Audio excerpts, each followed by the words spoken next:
misalnya pada aspek desain dan implementasi kurikulum, serta transformasi. Transformasi tersebut itu tidak hanya berkaitan dengan digitalisme pembelajaran, akan tetapi juga kemanapun sistem AI dalam menganalisis data pembelajaran untuk meningkatkan efektivitas progres pedagogis. Nah, terus selanjutnya, itu juga ada pembelajaran bahasa Arab, yang mana kita harus menghadapi tantangan yang realistis, kompleks, terutama kepada aspek penguasaan kaidah tata bahasa seperti nahu dan morfologi atau sorof. Nah, terus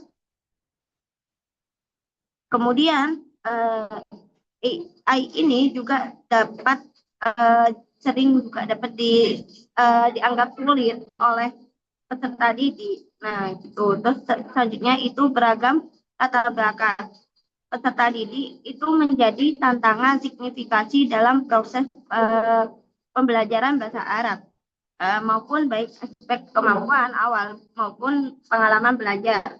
Nah, terus selanjutnya kita langsung saja pemanfaatan platform AI generasi. Nah, itu seperti Canva, AI, dan berbagai alat bantu pembelajaran lainnya. Nah, membuka peluang besar dalam pengembangan media pembelajaran bahasa Arab yang lebih inovatif serta menarik. Selanjutnya ada pengertian AI.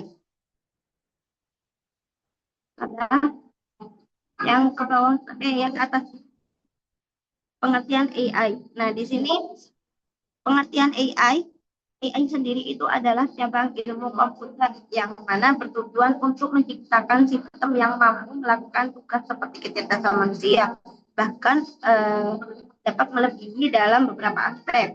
AI juga berfungsi untuk membantu pemecahan masalah, pengambilan keputusan serta pemahaman bahasa dan pengenalan pola serta otomatis melalui komputer tersebut. Nah, di sini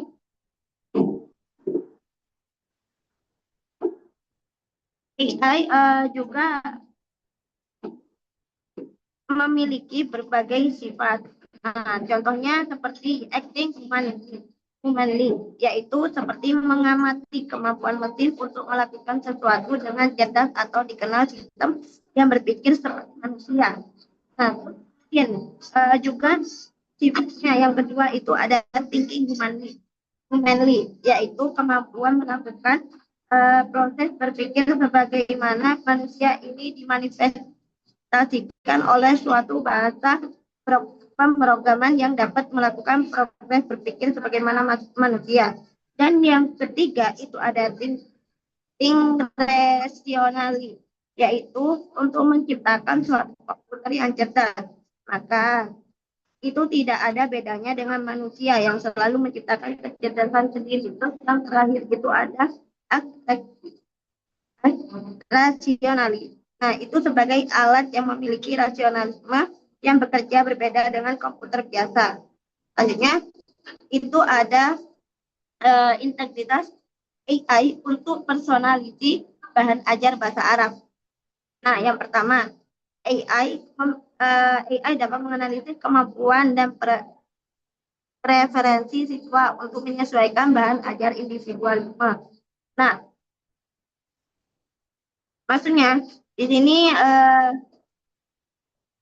AI memiliki kemampuan untuk menganalisis data individu siswa secara mendalam, termasuk kekuatan, kelemahan, serta preferensi belajar mereka, yang mana sehingga bahan ajar dapat disesuaikan dengan profil spesifik setiap pembelajar. Terus kemudian selanjutnya itu ada yang kedua itu bisa melalui sistem pembelajaran adaptif, kurikulum serta materi bahasa Arab tidak lagi bersifat statis, melainkan dapat berubah secara dinamis mengikuti kecepatan, pemahaman, dan tingkat kompetensi yang ditunjuk oleh siswa. Dan yang ketiga itu ada integrasi AI dalam bahasa Arab, dalam bahan ajar. Nah, yang dapat memungkinkan adanya interaksi dua arah yang lebih intensif melalui fitur feedback otomatis, di mana siswa tersebut langsung mendapatkan koreksi atas kesalahan mereka. dalam latihan bahasa tanpa harus menunggu evaluasi manual dari pengajar.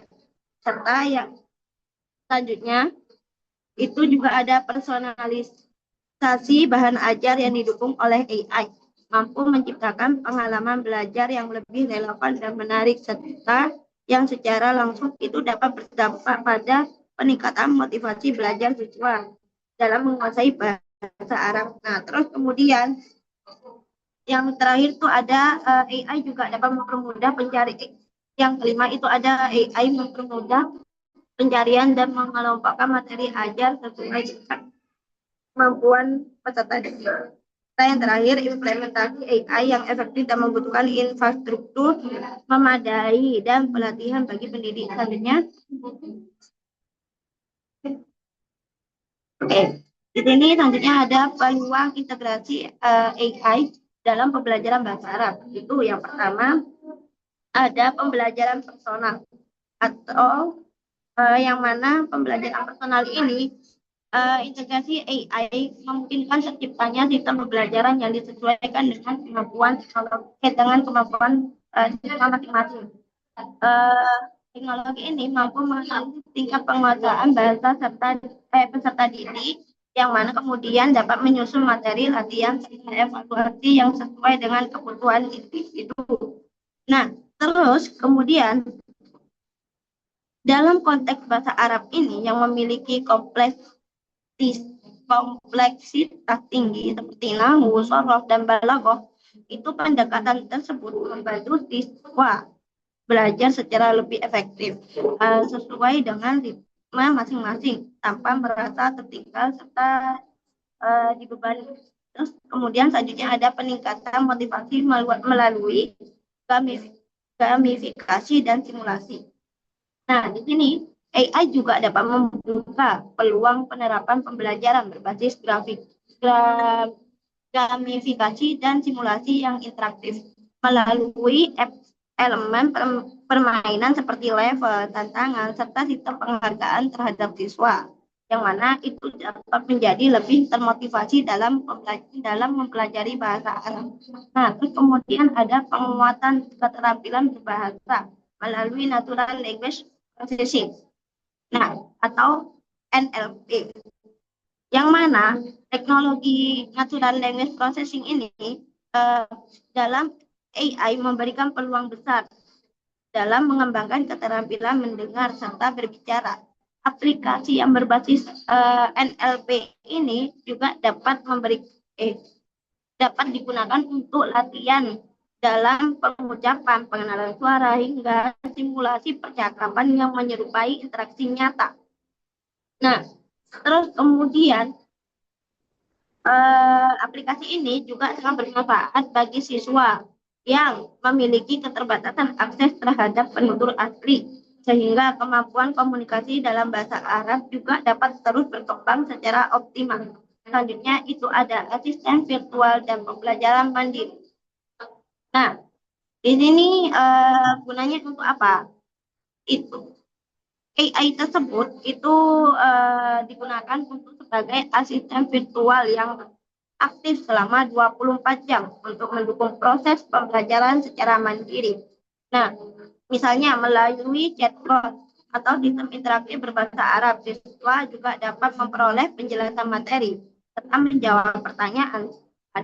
Juga bisa dapat mengerjakan latihan soal secara otomatis. Selanjutnya itu ada analisis data pembelajaran secara real time. Nah, yang mana integrasi AI ini memungkinkan guru untuk memantau perkembangan belajar siswa secara langsung dan berkelanjutan. Jadi bisa dikatakan guru itu sebagai fasilitator, sedangkan AI itu sebagai temannya. Terus kemudian ada pemeran akses pembelajaran bahasa Arab serta pengembangan kurikulum berbasis kompetensi abad 21. Nah, terus selanjutnya itu ada transformasi pembelajaran bahasa Arab tentang teknologi AI. Nah, di sini yang pertama, AI juga menjadikan pembelajaran bahasa Arab lebih interaktif, adaptif, serta adaptif dan personal melalui berbagai aplikasi digital. Nah, terus kemudian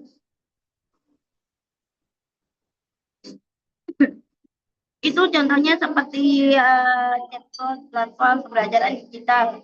Nah, terus kemudian juga yang kedua itu ada teknologi NLP itu tadi dan pengenalan suara uh, untuk membantu memahami struktur bahasa serta memperbaiki pelafalan siswa. Terus kemudian yang ketiga itu tadi AI mempersonalisasi pembelajaran sehingga materi sesuai dengan kemampuan dan kebutuhan siswa masing-masing. Sebenarnya sama kayak tadi awal yang sudah saya jelaskan itu gamifikasi dan platform daring meningkatkan motivasi belajar serta memperluas akses pendidikan bahasa Arab. Yang terakhir itu ada transformasi AI tetap menghadapi tantangan sehingga harus berperan sebagai pendukung, bukan pengganti guru. Nah, di sini guru tetap menjadi fasilitator bagi untuk siswa. Seperti itu ya teman-teman. Nah, terus selanjutnya itu ada tantangan implementasi AI dalam pembelajaran bahasa Arab. Nah, apa aja? Yang pertama, itu ada keterbatasan infrastruktur teknologi. Nah, yang mana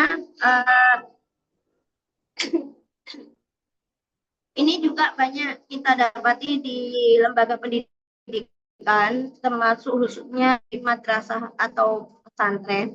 Juga banyak institusi belum memiliki perangkat atau pendukung seperti komputer yang memadai serta jaringan internet yang stabil. Mungkin yang di pedalaman itu ya teman-teman itu. Nah, kemudian juga serta sistem pembelajaran digital yang terintegrasi, yang mana kondisi tersebut itu juga menyebabkan penerapan aplikasi berbagai AI tidak dapat berjalan secara optimal dan menghambat terbentuknya ekosistem pembelajaran digital yang merata serta inklusif. Kemudian yang kedua itu ada rendahnya literasi teknologi di guru. Nah, maksudnya di sini guru bahasa Arab itu di sini masih banyak yang belum memiliki kemampuan literasi digital yang cukup untuk memanfaatkan teknologi AI. Nah, sebagian besar masih terbiasa dengan metode pembelajaran konvensional dan belum memahami cara kerja maupun pemanfaatan. Yang bisa dikatakan kita dengan metode pembelajaran tradisional itu ya kayak mungkin dengan cara uh, guru bisa meminta muridnya untuk menghafal mufradat. Nah, itu kan masih menggunakan metode pembelajaran tradisional itu ya. Terus kemudian juga selanjutnya ada minimnya pelatihan dan pengembangan profesional.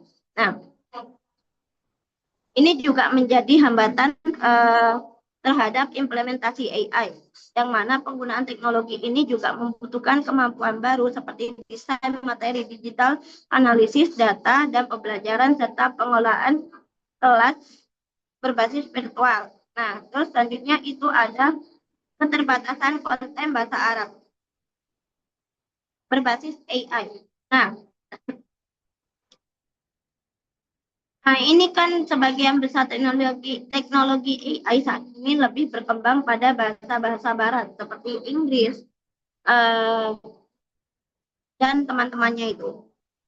Yang mana padahal bahasa Arab tersebut juga memiliki struktur linguistik yang kompleks baik dari aspek nahwu, soroh maupun fonetik sehingga membutuhkan pengembangan sistem yang benar-benar sesuai agar hasil pembelajaran lebih akurat serta efektif. Nah, terus selanjutnya itu ada kesenjangan digital antar wilayah.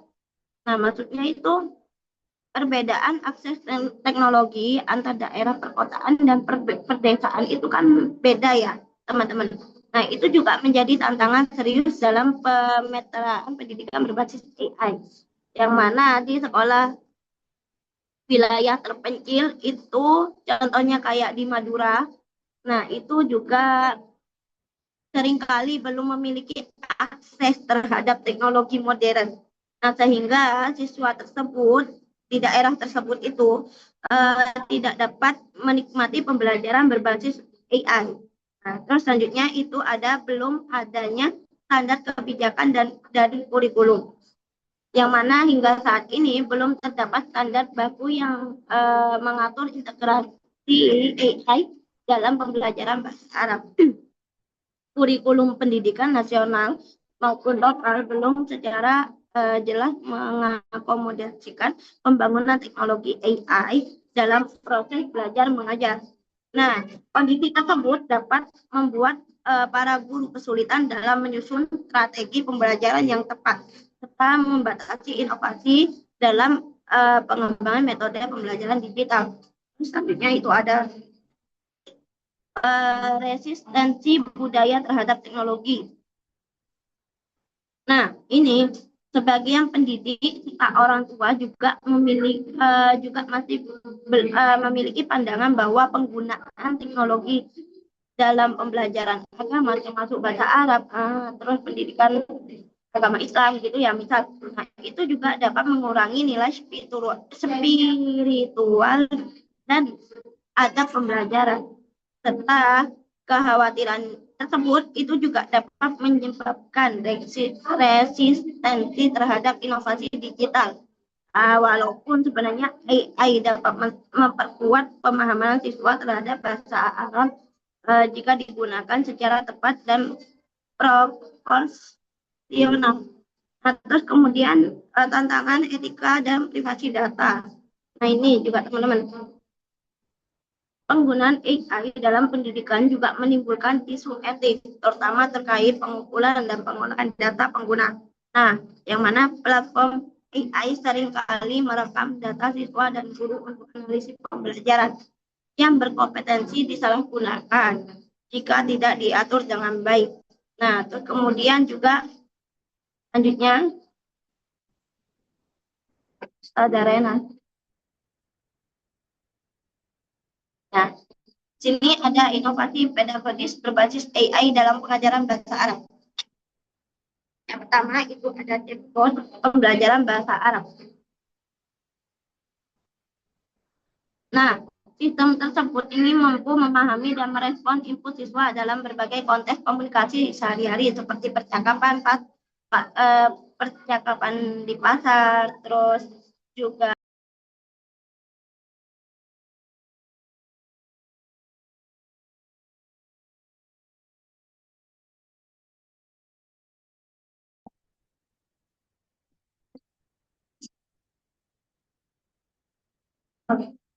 nah, di sini juga seperti percakapan di pasar, terus serta taruh, serta diskusi umum. Nah, dengan adanya chatbot, siswa yang berlatih secara mandiri dan berulang tanpa harus menunggu interaksi dengan guru. Selanjutnya itu adalah ada aplikasi kosakata berbasis machine learning. Nah, yang mana itu gunanya untuk menyesuaikan pembelajaran kosakata sesuai kemampuan dan kebutuhan siswa. Nah, terus selanjutnya itu ada evaluasi otomatis keterampilan menulis dan membaca. AI itu juga digunakan untuk menilai, menulis atau kitabah serta membaca kiroah secara otomatis gitu ya teman-teman. Nah, itu AI juga menganalisis struktur kalimat, tata bahasa, ejaan hingga gaya bahasa siswa. Nah, terus selanjutnya itu ada model flipped classroom berbasis AI. Nah, classroom berbasis AI itu mungkin siswa dapat mempelajari materi dasar di rumah melalui video atau modul digital, kemudian menggunakan waktu kelas untuk diskusi dan praktek gitu. Nah, AI di sini berperan dalam memantau aktivitas belajar siswa sebelum kelas dimulai serta memberikan rekomendasi materi tambahan berdasarkan kesulitan individu. Nah, terus selanjutnya itu ada model blended learning berbasis AI. Nah, blended learning itu menggabungkan pembelajaran tatap muka dan daring secara integrasi dengan dukungan AI. Yang mana teknologi ini menyediakan materi pembelajaran yang adaptif sesuai kemampuan siswa, sementara guru juga dapat memantau perkembangan siswa secara real time. Terus selanjutnya itu ada transformasi peran guru sebagai fasilitator. Dalam berbasis pembelajaran berbasis AI, nah peran guru itu berubah dari sumber utama dan informasi menjadi fasilitator pembelajaran. Guru itu berfungsi sebagai membimbing interaksi siswa dengan teknologi, mengevaluasi hasil belajar, serta memastikan penggunaan AI tetap sesuai dengan nilai-nilai Islam serta kurikulum. Nah, juga selanjutnya itu ada diferensi instruksional berbasis AI, yang mana AI itu memungkinkan penerapan pembelajaran yang menyesuaikan dengan karakteristik setiap siswa. Siswa juga cepat memahami materi yang diberikan tantangan tambahan. Siswa juga mengalami kesulitan memperoleh materi penguatan.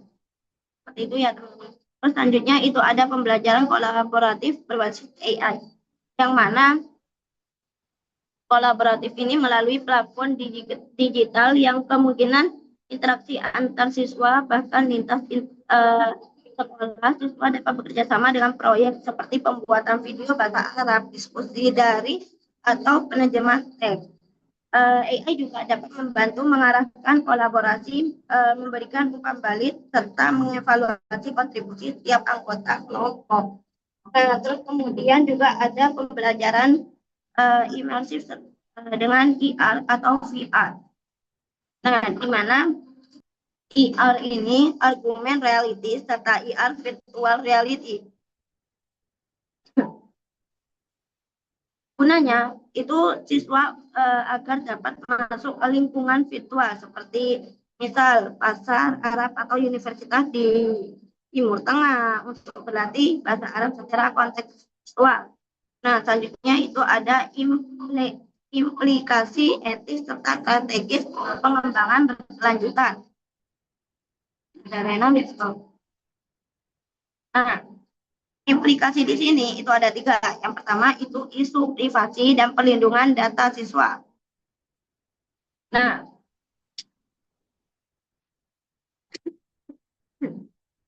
implikasi utama dari penggunaan AI itu adalah dikumpulnya data siswa seperti hasil belajar, aktivitas belajar, pembelajaran, sehingga data suara dan gambar. Nah, apabila tidak diawasi siswa tersebut dengan ketat dan data tersebut itu akan berpotensi disalahgunakan untuk kepentingan komersial atau pihak ketiga. Nah, terus selanjutnya itu ada potensi bias algoritma dalam penilaian. Nah, sistem AI dapat dikembangkan di luar konteks bahasa Arab dan budaya Islam, serta dapat menghasilkan bias dalam proses evaluasi. AI mungkin tidak mampu memahami struktur linguistik bahasa Arab atau konteks sosiolinguistik secara akurat. Akan tetapi itu juga berakibat penilaian terhadap siswa bisa menjadi tidak adil dan berpengaruh pada motivasi serta hasil belajar siswa. Terus yang ketiga itu ada dominasi teknologi non-Islam dalam pendidikan. Sebagian besar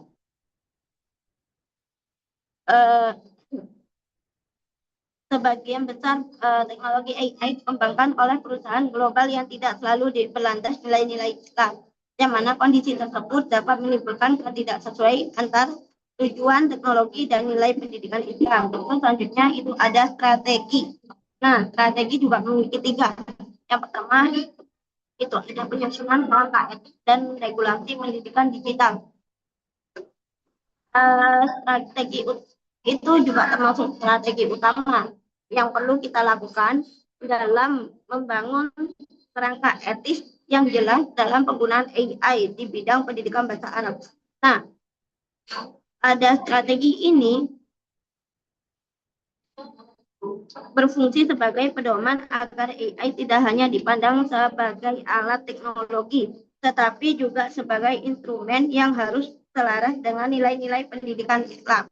Nah, terus juga selanjutnya ada peningkatan literasi digital etis bagi pendidik dan peserta peserta didik.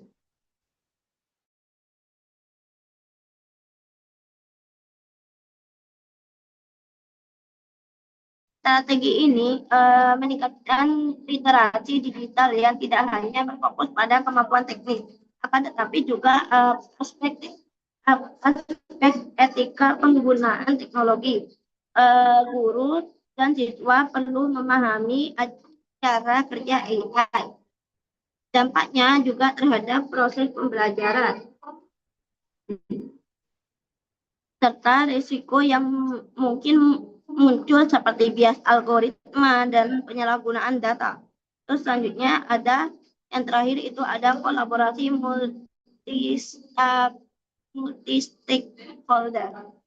Nah, dalam pengembangan AI pendidikan strategi terakhir tersebut itu dapat membangun kolaborasi antar berbagai pihak. Contohnya seperti lembaga pendidikan, pengembangan teknologi, pakar bahasa Arab, serta para ulama. Nah, tujuannya untuk menghasilkan sistem AI yang sesuai dengan karakteristik bahasa Arab, serta selaras dengan nilai-nilai Islam. Nah, yang terakhir itu ada kesimpulan. Kesimpulan pertama itu merupakan integrasi AI dalam kurikulum bahasa Arab, membuat pembelajaran lebih personal, adaptif, dan responsif terhadap kebutuhan siswa. Terus selanjutnya itu ada teknologi seperti NLP tadi, chatbot, sama gamifikasi yang mana itu untuk memahami eh, pembelajaran nahu dan sorof serta meningkatkan motivasi belajar. Terus yang ketiga itu ada implementasinya masih menghadapi tantangan seperti infrastruktur, literasi digital, juga guru, dan isu etika data. Nah, terus yang terakhir itu AI juga berperan sebagai pendukung guru, bukan pengganti guru. Guru tetap menjadi fasilitator utama, akan tetapi AI itu menjadi temannya atau pendukungnya buat siswa. Nah, terus kemudian untuk menciptakan pembelajaran yang inovatif, inklusif, dan relevan terhadap dengan abad ke-21. Cukup sekian dari saya. Selanjutnya akan dilanjutkan oleh Ustazah Rena. Mohon maaf sebelumnya Ustadz, saya izin keluar. Fadoli ya Ustazah, ma'assalamah. Mungkin nanti teman-teman kalau ada pertanyaan atau Ustadz mau menambahkan silakan nanti bisa di grup. So nanti saya Naam, buka. naam Saya Ustazah. landing. Nah, Nggih, Ustadz, syukron. Assalamualaikum ma'assalamah. warahmatullahi wabarakatuh. Nah, Waalaikumsalam. Ustadz, syukron.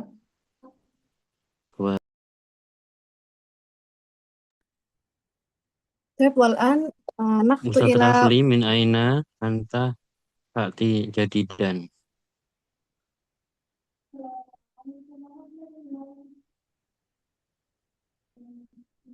Ustazah Rafli limada tata'akhir kathiran. عفوا تأخرت لأن بعد تعليم أستاذ أعلم الأطفال في ميدان. Di Medan, di نعم Mahat. والمغرب أيضا متأخر ليس في معهد أستاذ أنا عندي مصيبة بعد التعليم في ماليزيا إذن أذهب إلى ميدان ثم هناك الخداع jadi kena tipu Ustaz jadi terjebak di Medan ini. Nah, mada aina tu'alim fi Medan? في مسجد فقط بعد Fi صلاة المغرب. masjid. Oh, نعم hunaka ta'lim lil atfal ba'dal maghrib. Thayyib. نعم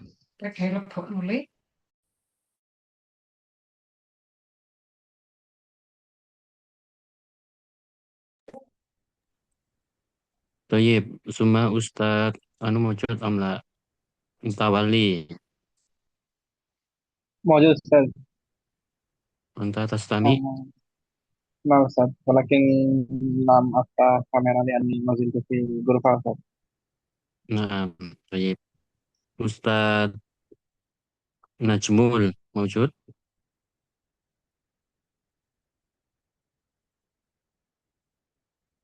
أستاذ نجمul غير موجود. موجود ولكنه لا يستمع. طيب نستمر يا أستاذة رينا تفضلي. طيب شكرا جزيلا على الفرصة أستاذ. والآن نأتي إلى موضوعي يعني عن blended learning. أستأذن أن أظهر الشاشة.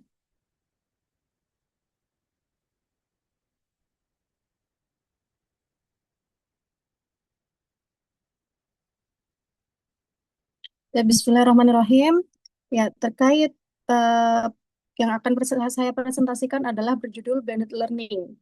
Nah, apa saja akan kita bahas saat ini, yaitu terkait konsepnya, pengertiannya, kemudian apa saja teori-teori pembelajaran yang berkaitan dengan blended learning, model-model blended learning itu seperti apa, kemudian implementasinya dalam pembelajaran itu seperti apa. Oke, eh, masuk ke dalam pendahuluan. Apa yang melatar belakangi blended learning ini? Yang pertama adalah teknologi informasi yang semakin pesat berkembang. Kemudian ditemukan bahwasanya dalam pembelajaran konvensional ini adanya keterbatasan, ada keterbatasan ruang, juga ada keterbatasan waktu. Oke. Kemudian dengan adanya pandemi COVID-19 ini ternyata semakin mempercepat adopsi teknologi pembelajaran. Sehingga di sini blended learning ini hadir sebagai solusi yang inovatif, yaitu untuk menghasilkan hasil belajar yang lebih optimal. Nah, apa itu blended learning? Blended learning itu adalah secara bahasa, blended learning itu artinya yaitu blended, artinya campuran atau perpaduan, dan learning berarti pembelajaran. Sehingga secara sederhana, blended learning ini dapat dipahami bahwasanya sebuah model pembelajaran yang memadukan antara dua model atau lebih, yaitu dengan pendekatan pembelajaran untuk mencapai tujuan pembelajaran yang lebih optimal. Nah, yang dimaksudkan di sini adalah memadukan dua pembelajaran, yaitu antara pembelajaran konvensional, tatap muka, serta pembelajaran daring atau online. Nah, ada beberapa pengertian menurut ahli. Di sini ada berdasarkan Garrison dan Kanuka, menyebutkan bahwasanya apa itu blended learning? Blended learning merupakan integrasi yang disengaja antara tatap muka dan pengalaman belajar daring. Sedangkan berbeda dengan pendapat hampir sama dengan pendapat Graham bahwasanya sistem blended learning ini adalah sistem yang mengkombinasikan antara tatap muka dan pembelajaran yang berbantuan komputer. Oke, kemudian berikutnya berdasarkan Henzi dan Proctor tahun 2004. Nah, ini merupakan blended learning adalah menggabungkan berbagai modus atau metode penyampaian, model pengajaran, dan gaya belajar. Dan menurut Thorne 2003, blended learning merupakan integrasi inovasi teknologi dan dengan interaksi terbaik pembelajaran tradisional. Dan Hosamah menyampaikan bahwasanya blended learning adalah kombinasi teknologi berbasis web dengan untuk web dengan tatap muka untuk tujuan pendidikan. Jadi intinya secara keseluruhan bahwasanya blended learning ini kombinasi antara pembelajaran berbantuan teknologi, yaitu tadi secara daring, dan juga tatap muka secara konvensional. Jadi dikombinasikan antara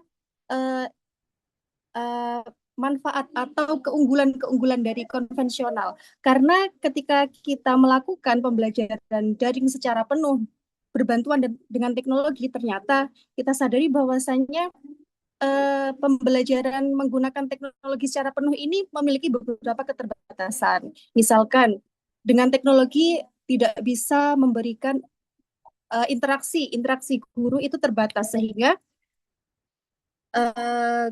tidak dapat meningkatkan motivasi siswa misalkan. Nah, tetapi dalam pembelajaran daring atau yang menggunakan teknologi ini, juga ditemukan keterbatasan. Nah, sehingga keunggulan-keunggulan yang ada dalam blended learning ini digabungkan. Nah, makanya disebut dengan pembelajaran terpadu atau perpaduan pembelajaran. Nah, ada beberapa model terkait blended learning ini. Yang pertama adalah model rotation model. Nah, di sini ada station rotation. Siswa berrotasi atau berputar antar stasiun di kelas. Nah, maksudnya stasiun di sini adalah pos-pos. Misalkan antar satu pos membahas tentang materi atau input materi yang akan mereka pelajari. Kemudian pos berikutnya itu untuk tatbik atau untuk praktiknya. Seperti itu. Ada pos-pos dan mereka bergerak untuk mengikuti pos-pos ini di dalam kelas. Nah, kemudian hal ini berbeda dengan rotation model yang berikutnya, yaitu lab rotation. Apa ini lab rotation? Jadi ini adalah rotasi atau perputaran atau pergantian sebuah pembelajaran ini ke laboratorium komputer. Jadi menuju ke ruang kelas khusus atau ke laboratorium komputer. Kemudian ada model berikutnya, yaitu model flipped flip flip classroom, ya apa ya? Flip classroom. Nah, flip classroom ini adalah belajar materi di rumah, kemudian diskusi di kelas, sehingga bisa kita maknai bahwasanya nanti materi-materi atau input atau bahan ajar akan disampaikan di rumah, akan disampaikan melalui teknologi, melalui daring atau berbantuan teknologi ya. Kemudian ketika di kelas, ketika pembelajaran konvensional berlangsung tatap muka, jadi waktunya itu dimaksimalkan untuk membahas hal-hal atau mendalami dan mewujudkan pembelajaran yang lebih bermakna. Misalkan kalau di kelas, oh lanjut diskusi, atau kalau di kelas setelah kita berikan materi terkait misalkan tentang maudhu pasar seperti itu. Kemudian nanti di kelas tinggal fokus ke role play atau lain sebagainya seperti itu. Jadi di kelas ini lebih fokus ke pengalaman-pengalaman belajar yang bermakna, lebih bermakna. Nah, kemudian untuk model berikutnya adalah individual rotation. Nah, untuk individual rotation ini polanya hampir saja mirip dengan station rotation. Perbedaannya adalah berarti kan sama ya, sama yaitu adanya perputaran atau perpindahan pos-pos dan kegiatan yang berbeda-beda. Tetapi untuk individual rotation ini, jadwal rotasi itu berdasarkan personal siswa. Nah, jadi kecepatannya ini mengikuti kecepatan siswa. Jadi semua siswa ketika station rotation ini bersama-sama, semua berbarengan. Adapun untuk individual rotation ini ketika mereka sudah merasa paham, berarti mereka sudah bisa lanjut untuk ke tahap berikutnya, seperti itu. Nah, ada beberapa model lagi. Yang berikutnya adalah flex model. Nah, flex model itu seperti apa? Jadi flex model ini lebih dominan atau pembelajaran daring ini menjadi tulang punggung utama. Ya, yang mana siswa ini bergerak melalui kurikulum sesuai dengan kebutuhan individual. Dengan adanya dukungan guru yang bersifat fleksibel dan sesuai permintaan. Sehingga guru di sini fungsinya adalah sebagai seorang fasilitator dan pembimbing yang memberikan dukungan ketika dibutuhkan oleh siswa. Nah, jadi untuk model flex model ini lebih personal dan mandiri dan sering diterapkan di sekolah-sekolah yang melayani siswa dengan kebutuhan khusus yang memiliki jadwal yang tidak teratur. Nah, berikutnya ada model à la carte. À la carte model di sini yang dimaksudkan dengan model ini adalah untuk siswa itu bisa mengambil satu atau lebih mata pelajaran secara daring, sepenuhnya atau sebagian. Jadi misalkan mungkin seperti yang dijelaskan Ustadz Misbah kemarin, ya jadi seorang siswa itu tidak diwajibkan untuk penuh mengambil seluruh materi yang disediakan. Jadi ini sesuai dengan siswanya. Boleh sepenuhnya atau sebagian. Sambil tetap mengikuti pengalaman belajar tatap muka di sekolah konvensional. Dan mereka bebas untuk mengikuti, untuk memilih mau pembelajaran apa. Misalkan mereka memilih untuk tambahan pembelajaran bahasa asing tertentu, atau mata pelajaran tingkat lanjut tertentu, atau kursus minat khusus, seperti itu. Nah, berikutnya adalah Enrich Virtual. Nah, Enrich Virtual ini adalah model yang mana pengalaman belajar dibagi antara pembelajaran daring dan tatap muka. Tetapi berbeda dengan flip classroom tadi, bahwasanya dalam model ini siswa itu tidak harus hadir di kelas setiap hari. Jadi pertemuan tatap muka ini hanya dijadwalkan ketika orientasi atau pembimbingan atau kegiatan tertentu yang misalkan ini membutuhkan kehadiran fisik. Nah, ini dijadwalkan secara berkala. Nah, mungkin bisa kalau kita kaitkan mungkin bisa dengan kondisi kita saat ini, itu pembelajaran daring. Kita ke kampus, sekarang ketika dijadwalkan secara berkala dan kita lebih berorientasi untuk pembimbingan atau kegiatan-kegiatan tertentu. Nah, berikutnya adalah model self-blended learning. Untuk self-blended learning model ini adalah model di mana siswa secara proaktif dan mereka ini punya inisiatif sendiri untuk memilih pembelajaran daring mana sebagai tambahan dari pengalaman belajar tatap muka mereka. Nah, tapi ini berbeda dengan ala carte model yang telah dirancang dan difasilitasi oleh institusi. Adapun self-blended model ini, siswa secara mandiri mereka mencari sendiri, kemudian mereka mengintegrasikan sumber-sumber belajar ke dalam rutinitas belajar mereka. Nah, model ini mencerminkan tingkat kemandirian dan motivasi belajar yang tinggi. Nah, ini dia tadi terkait flip classroom yang sering saya baca, sering saya temui di jurnal-jurnal bahwasanya, nah ini ada konvensional. Nah, biasanya kalau secara konvensional guru itu menjelaskan materi baru di kelas, kemudian siswa mengerjakan PR dan latihan mandiri. Nah, sekarang dibalik, untuk flip classroom di rumah mereka belajar sendiri materinya. Kemudian misalkan ya di sini siswa menonton video atau mempelajari materi baru. Kita berikan video atau bacaan-bacaan.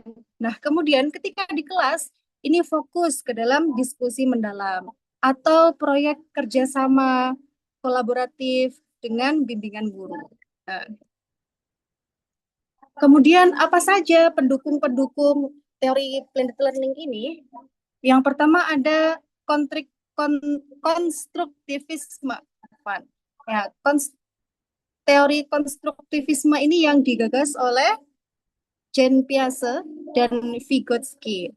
Bahwasanya untuk teori konstruktivisme ini kita ketahui dan sudah kita pelajari, pengetahuan ini dibangun oleh pembelajar. Ya, jadi tidak serta-merta kita menuangkan materi kepada siswa, tapi mereka membangun secara aktif. Nah, ini juga berkaitan dengan teori dari Vygotsky yang menjelaskan tentang zona proximal, zone of proximal development dan scaffolding. Jadi ZPD ini merujuk pada jarak antara apa yang dilakukan siswa secara mandiri dan apa yang mereka capai dengan bimbingan. Nah, scaffolding ini disebut sebagai bantuan yang kita berikan agar si siswa ini bisa mencapai kemampuan yang kita inginkan mereka secara aktif. Nah, jadi untuk ini selaras dengan blended learning karena dalam pembelajaran blended learning ini lebih memungkinkan atau menginginkan siswa itu untuk lebih aktif mengeksplor, aktif merekonstruksi pemahamannya sendiri dan memaknai pengetahuan itu sendiri. Oke, berikutnya adalah teori behaviorisme. yang telah kita pelajari bahwasanya teori behaviorisme ini adalah berkaitan dengan stimulus dan respon. Nah, bahwasanya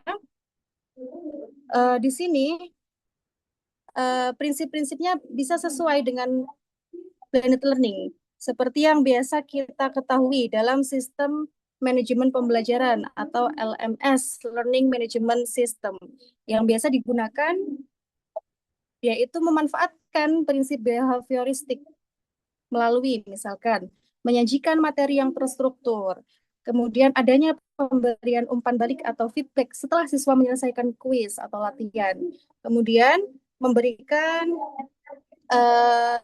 umpan balik berupa nilai atau penghargaan dan lain sebagainya. Kemudian, teori yang berkaitan atau yang mendukung dengan blended learning berikutnya adalah teori kognitivisme. Nah, untuk teori kognitivisme ini berkaitan yaitu dengan teori yang digagas oleh Ausubel bahwasanya tentang konsep meaningful learning. Nah, pembelajaran bermakna, di mana informasi baru ini selalu dihubungkan secara bermakna dengan pengetahuan yang sudah ada dalam struktur kognitif pembelajar. Oke. Jadi untuk blended learning ini mendukung pembelajaran bermakna dengan menyediakan berbagai representasi konsep melalui teks misalkan, atau audio atau video. Nah, kemudian berkaitan juga terkait teori cognitive load learning, yaitu teori beban kognitif yang dikembangkan oleh Sweller. Nah, kenapa ini relevan dengan konteks blended learning? Karena adanya keterbatasan memori kerja manusia, sehingga manusia ini memiliki kapasitas yang terbatas seperti yang sudah kita pelajari kemarin. Nah, sehingga sebuah pembelajaran ini harus memperhatikan beban kognitif. Nah, apa kaitannya dengan blended learning? Blended learning ini sangat mendukung pembelajaran personalisasi. Nah, untuk personalisasi berarti lebih dikhususkan kepada masing-masing individu. Kalau sudah paham, maka bisa lanjut. Seperti itu. Kecepatan ini tidak dipaksakan untuk semua siswa langsung memahami.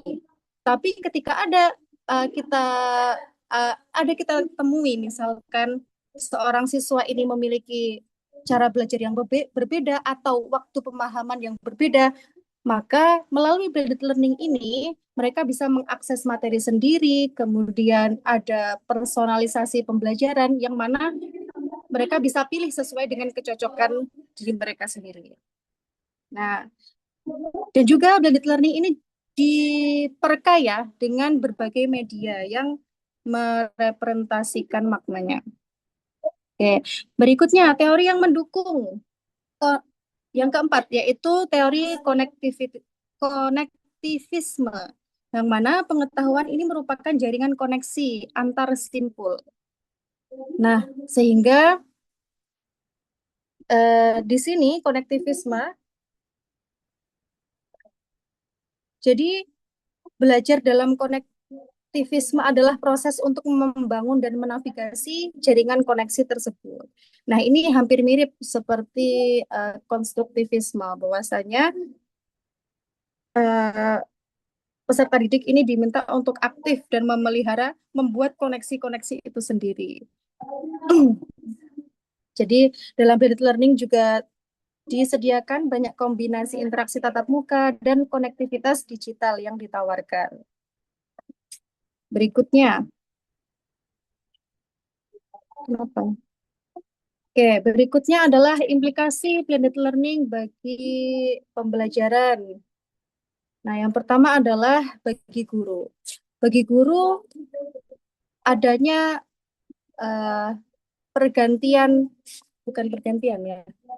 adanya pergeseran sebagai fungsi yang biasanya kita dengarkan ya.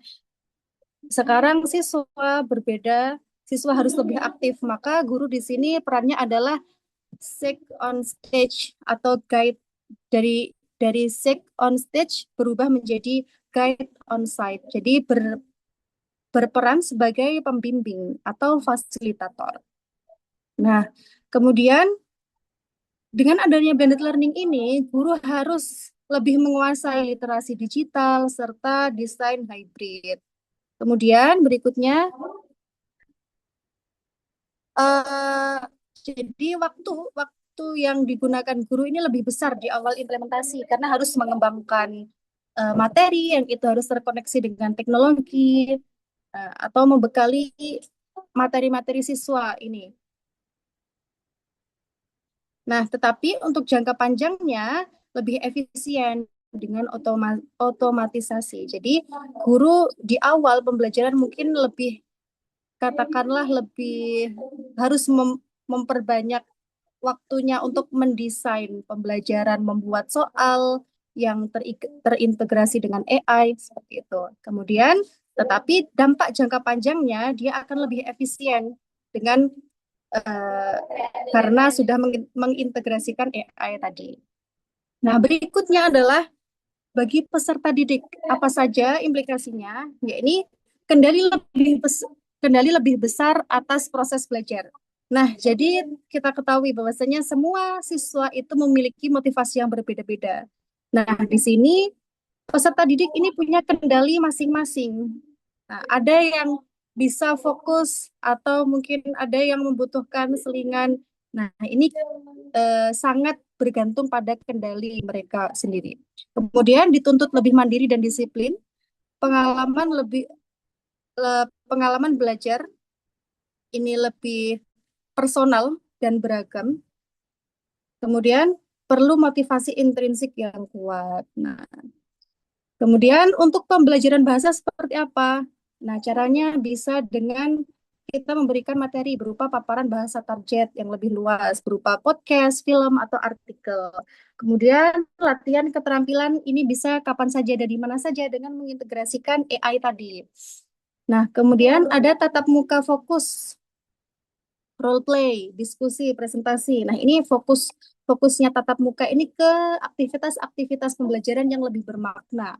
Kemudian interaksi dengan penutur asli via platform digital.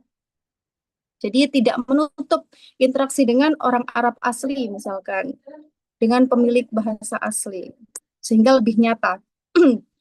Nah, di sini adalah implementasi blended learning dalam 4 keterampilan bahasa Arab. Yang pertama ada istima, kalam, kiroah, dan kitabah. Misalkan dalam istima, kita bisa memperdengarkan podcast Arab atau video YouTube dari native speaker.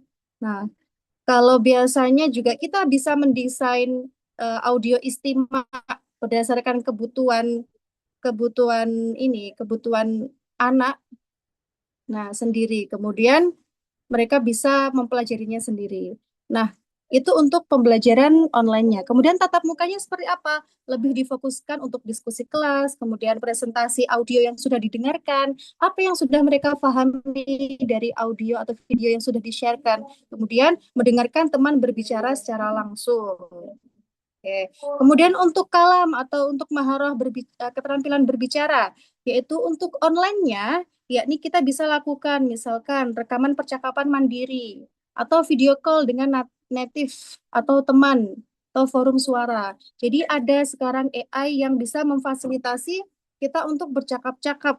Nah, mungkin daripada siswa itu terlalu terfokus dengan dirinya di kelas saja, dia bisa berlatih lebih banyak ketika online dengan percakapan berbasis AI.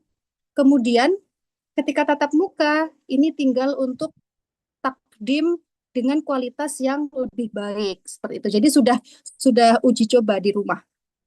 Misalkan bisa dengan muhadasah berpasangan, presentasi, debat, role play di kelas.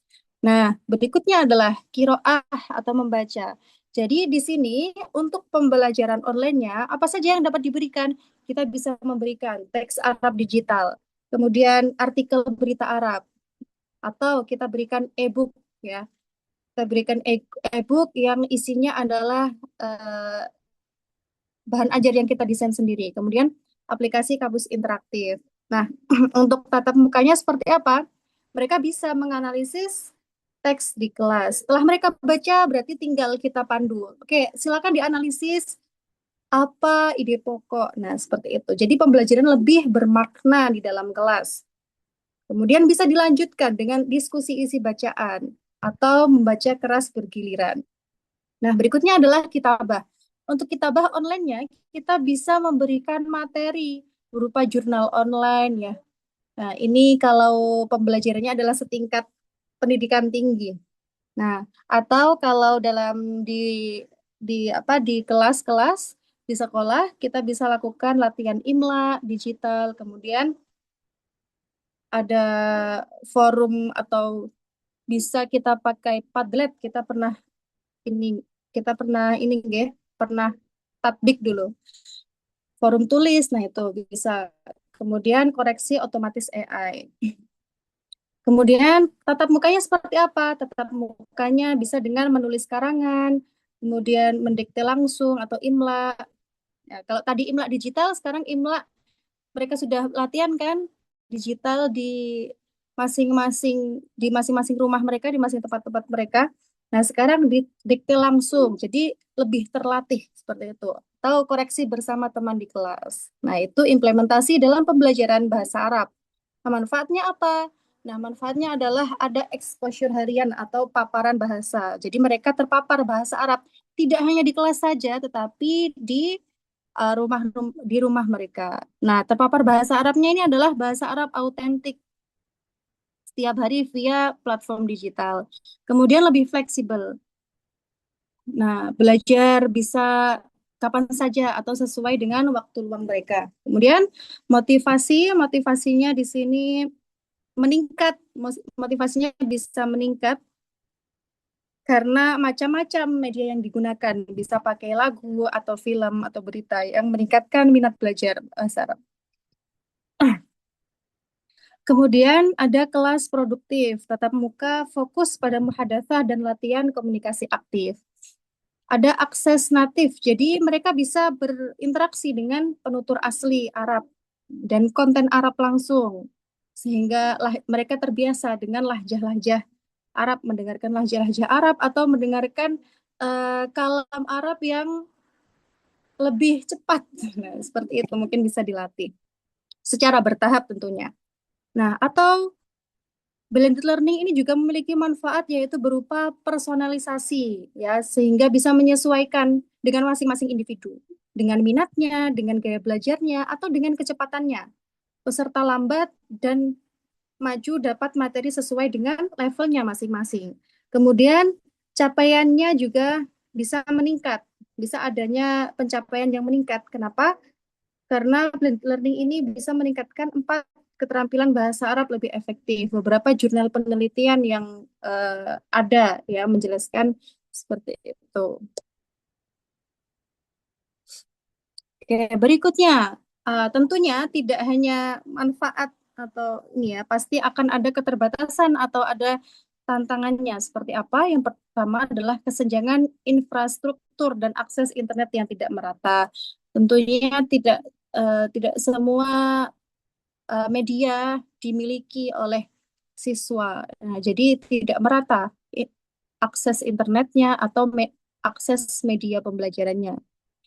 Nah, kesiapan digital guru masih rendah, ya masih perlu ditingkatkan. Kemudian kemandirian belajar siswa ini masih belum optimal. Nah, itu tadi.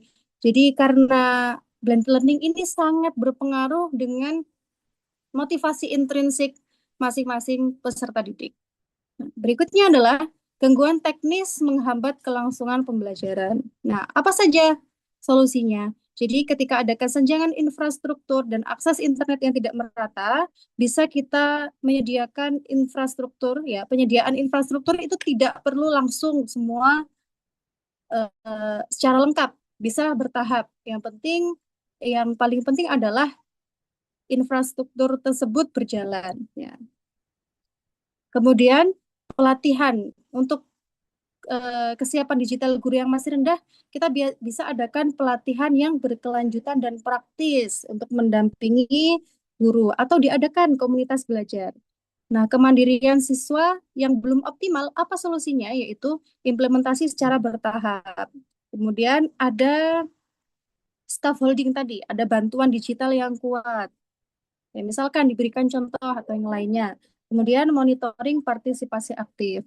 Nah, untuk gangguan teknis yang menghambat kelangsungan pembelajaran ini bisa kita terapkan solusi yaitu adanya evaluasi dan penyesuaian yang rutin ya dari backup konten, rencana darurat, non digital. Ya, jadi kesimpulannya blended learning adalah mengintegrasikan tatap muka dan daring ya, terutama ini teknologi secara sinergis demi hasil belajar yang lebih optimal. Kemudian tersedia 9 model tadi ya. Oke, a la carte, flex, enrich, virtual, slave blended, kemudian rotation ada 4 sub. 4 sub tadi individual dan lain sebagainya. Kemudian didukung 4 teori kuat. Tadi ada konstruktivisme, membangun pengetahuan sendiri, ada behaviorisme, adanya umpan balik langsung, kognitivisme, dan konektivisme yang menuntut siswa untuk mengkoneksikan pengetahuan-pengetahuan barunya. Nah, implementasinya efektif tetapi perlu pelaksanaan yang terstruktur, persiapan yang matang, dan evaluasi yang berkelanjutan. Serta kelebihannya ini besar, namun ada banyak sekali terutama di Indonesia ini. Ada banyak kendala akses, kemudian ada kendala SDM yang perlu diatasi dengan strategi sistematis dan bertahap. Oke, sarannya untuk pemerintah ini bisa mengadakan regulasi atau investasi infrastruktur TIK terkait teknologi. Kemudian dalam institusi bisa dengan mengembangkan strategi blended learning yang kontekstual. Kemudian guru bisa meningkatkan kompetensi digitalnya dan kompetensi pedagogis yang ternyata berbeda tentunya ketika hanya pembelajaran konvensional. Nah, untuk peneliti bisa memperbanyak riset berbasis bukti tentang blended learning dan untuk peserta didik bisa harus mengembangkan kemandirian belajar dan literasi digital sebagai bekal di era digital. Oke, terima kasih. Ini terkait materi blended learning. Untuk diskusi bisa kami satukan di akhir mungkin. Sekarang lanjut kepada materi berikutnya dari Ustazah Ainun. Monggo Ustazah Ainun. Nur Ainun.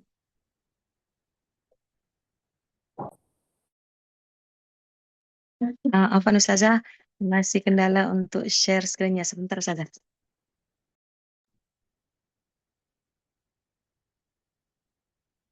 Kalau terkendala mungkin bisa saya bantu Ustazah.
Udah kelihatan Ustaz?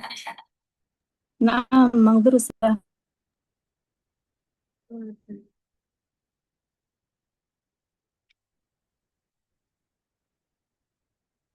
Baik Ustazah, bismillahirrahmanirrahim. Assalamualaikum warahmatullahi wabarakatuh. Di sini saya mencoba untuk membahas tentang hidden kurikulum dalam pembelajaran bahasa Arab, perspektif pedagogis dan sosial kultural.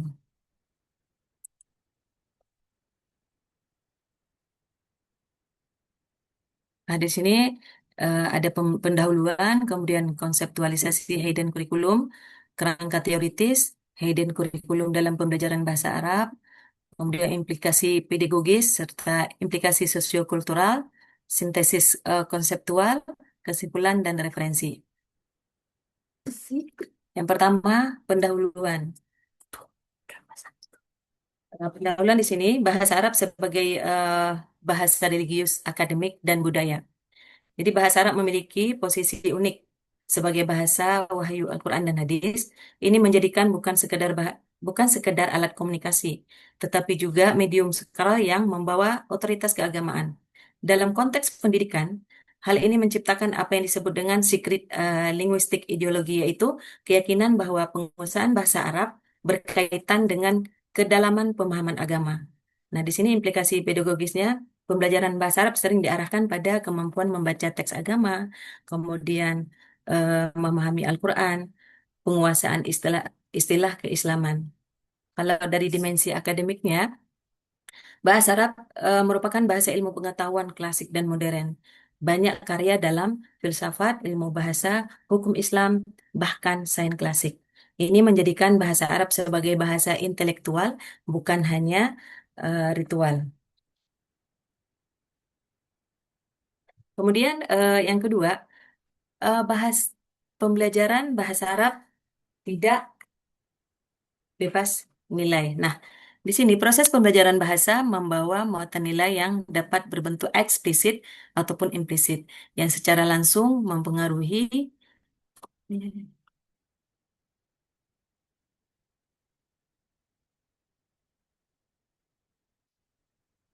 secara langsung memengaruhi cara mahasiswa ataupun siswa memahami dunia dan membangun identitas.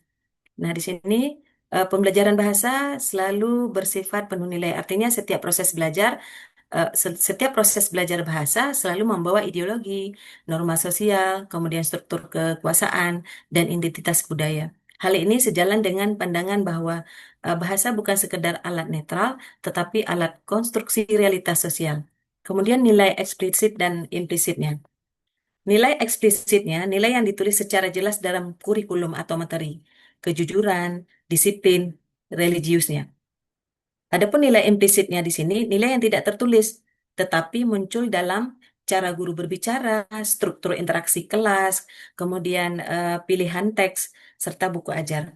Contoh dalam pembelajaran bahasa Arab di sini, eh, dialog eh, dialog di sini ada dialog antara guru dengan siswa. Kemudian di sini guru berkata, "Qala muallim, ajib bihtirami." Nah, di sini hierarki antara guru dan siswa yang kuat. Budaya kepatuhan di sini yang diajarkan secara tidak kelihatan. Kemudian yang ketiga yaitu urgent hidden curriculum dalam pembelajaran. Hidden curriculum yang seringkali tidak disadari keberadaannya memiliki dampak besar terhadap pembentukan karakter, perilaku, dan pandangan mahasiswa dalam pembelajaran bahasa Arab. Dari segi definisi konseptualnya, hidden curriculum adalah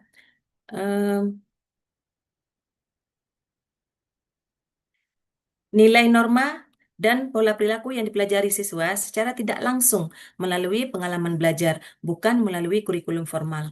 Dalam bahasa Arab, hidden curriculum sangat kuat karena bahasa ini bersifat religius, diajarkan dalam institusi keislaman terkait dengan otoritas teks suci. Kemudian kalau fungsi hidden curriculum yaitu pertama pembentukan karakter. Di sini siswa belajar disiplin, hormat kepada guru, kemudian sabar dalam memahami teks sulit. Yang kedua di sini ada internalization of value. Nilai tidak diajarkan tetapi terserap melalui pembiasaan, pengulangan, kemudian model perilaku guru. Kemudian ada lagi social reproduction. Di sini sekolah memproduksi struktur sosial, ideologi keagamaan, dan budaya tertentu.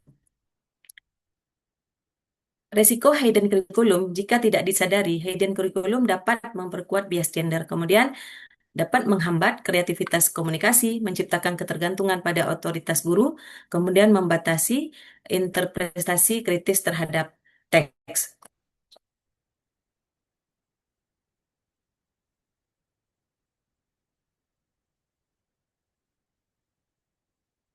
Selanjutnya, gap 6.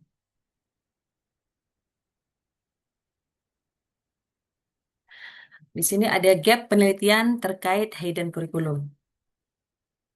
Meski kajian mengenai hidden curriculum cukup berkembang dengan konteks EFL ini atau English as a Foreign Language ataupun ELT English Language Teaching, dan masih sedikit studi yang mendalami aspek ini dalam pembelajaran bahasa Arab, sehingga ada kebutuhan untuk mengeksplorasi topik ini lebih lanjut.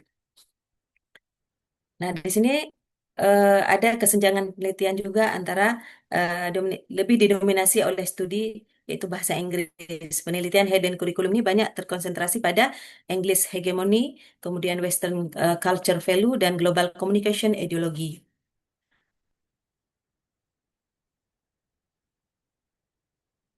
Kemudian bahasa Arab sering dipandang normatif religius. Dalam banyak studi, bahasa Arab hanya diposisikan sebagai bahasa Al-Quran, bahasa kitab klasik, ataupun alat ibadah.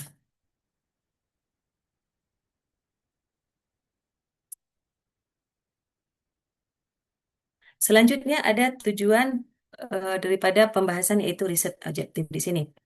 Penelitian di sini menganalisis bagaimana hidden curriculum ini bekerja dalam eh, pembelajaran bahasa Arab dari perspektif pedagogis dan sosial kultural.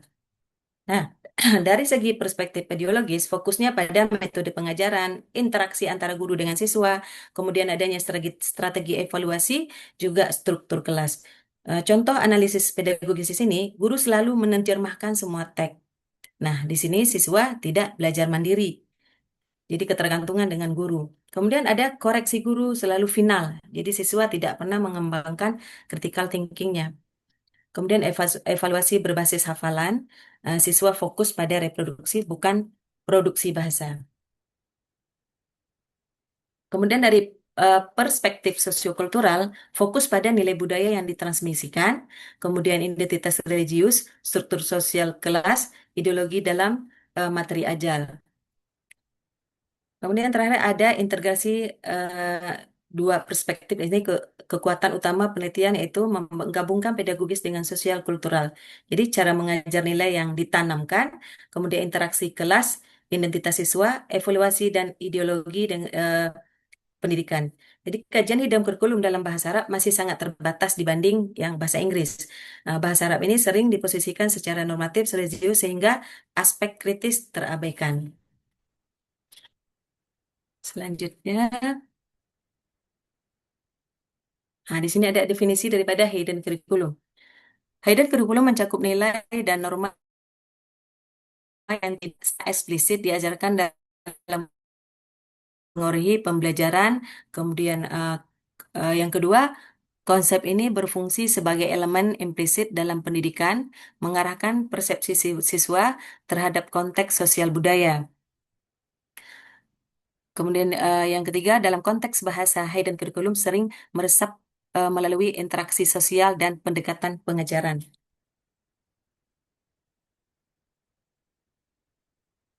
Selanjutnya,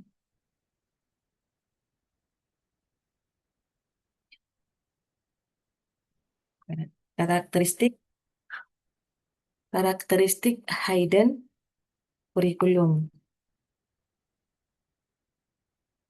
Nah, karakteristik hidden curriculum di sini yang pertama ada implisit.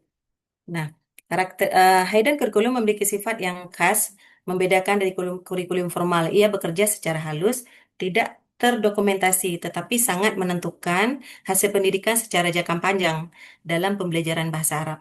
Karakteristik ini menjadi semakin kuat karena bahasa diajarkan dalam konteks sosial religius yang kaya nilai. Yang pertama di sini ada implisit, tidak tertulis dan tidak langsung terlihat. Jadi hidden curriculum tidak tertulis dan sulit diidentifikasi secara langsung, tetapi memiliki pengaruh yang signifikan dalam proses pendidikan.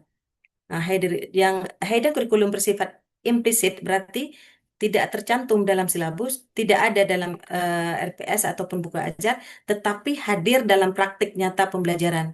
Nah, menurut teori pendidikan kritis Apple Giro, aspek implisit ini justru lebih kuat daripada kurikulum formal karena bekerja melalui pembiasaan ataupun habituation. Kemudian yang kedua, non-formal, yaitu berbasis pengalaman dan interaksi yang terjadi di luar pengajaran formal di kelas. Jadi penjelasan konseptualnya, hidden curriculum tidak hanya terjadi di ruang kelas formal, tetapi juga melalui pengalaman sehari-hari, budaya sekolah, kemudian eh, adanya aktivitas informal, dan kebiasaan institusi. Ini disebut dengan experiential learning speech yang tidak terstruktur dalam dokumen kurikulum. Kemudian dalam pelajaran bahasa Arab tidak hanya dipelajari saat jam pelajaran, tetapi juga dalam lingkungan, seperti dalam lingkungan pesantren, kemudian percakapan antar siswa.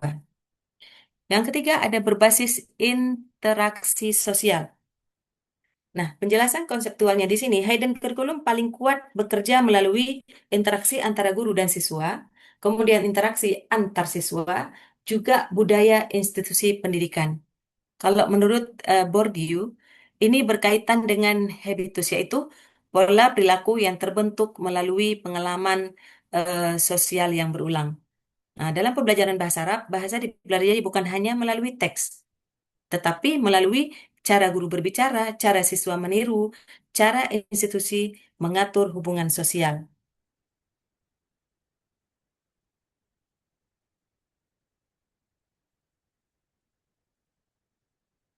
Selanjutnya, tripologi hidden kurikulum dalam pembelajaran bahasa Arab. Nah, hidden kurikulum tidak bersifat tunggal. Ia memiliki dua arah dampak. Dampak membentuk peserta didik secara konstruktif, tetapi juga dapat memproduksi bias dan ketidakadilan secara tidak disadari. Dalam literatur pendidikan kritis, fenomena ini dipahami sebagai dualisme fungsi pendidikan, reproduksi, vs transformasi sosial. Nah, yang pertama ada positif, mendorong pengembangan etika, kematangan sosial, atau keterbukaan terhadap budaya lain. Pertama, di sini ada penjelasan konseptualnya. Hidden curriculum bersifat positif ketika nilai-nilai yang tidak tertulis dalam kurikulum formal itu justru bisa membangun karakter, kemudian memperkuat etika sosial, bisa menumbuhkan empati, dan juga bisa membuka wawasan lintas budaya. Dalam perspektif pendidikan humanistik dan konstruktivistik, ini disebut sebagai value internalization through life experience atau internalisasi nilai melalui pengalaman. Nah, dalam pembelajaran em, bahasa Arab sebagai bahasa religius dan budaya memungkinkan internalisasi nilai seperti adab, kemudian ta'awun atau kerjasama, adanya penghormatan, kemudian keterbukaan terhadap budaya Arab dan Islam. Yang kedua, negatif. Dapat melanggengkan stereotip, bias ideologis, dan ketidakadilan dalam representasi kultur. Nah, penjelasan dari segi konseptualnya, hidden curriculum menjadi negatif ketika ia memproduksi bias budaya, memperkuat stereotip sosial, menormalisasikan ketidaksetaraan, atau menyempitkan cara pandang siswa. Dalam perspektif kritikal pedagogi, menurut Fair, Apple, dan Giroux, ini disebut sebagai ideologi reproduction of inequality.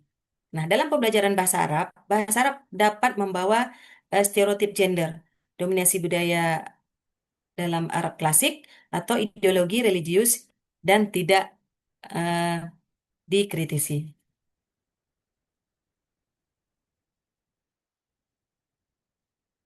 Selanjutnya, triplogi ini mencerminkan dualitas pandangan terhadap dampak tersembunyi dari kurikulum dan sistem pendidikan.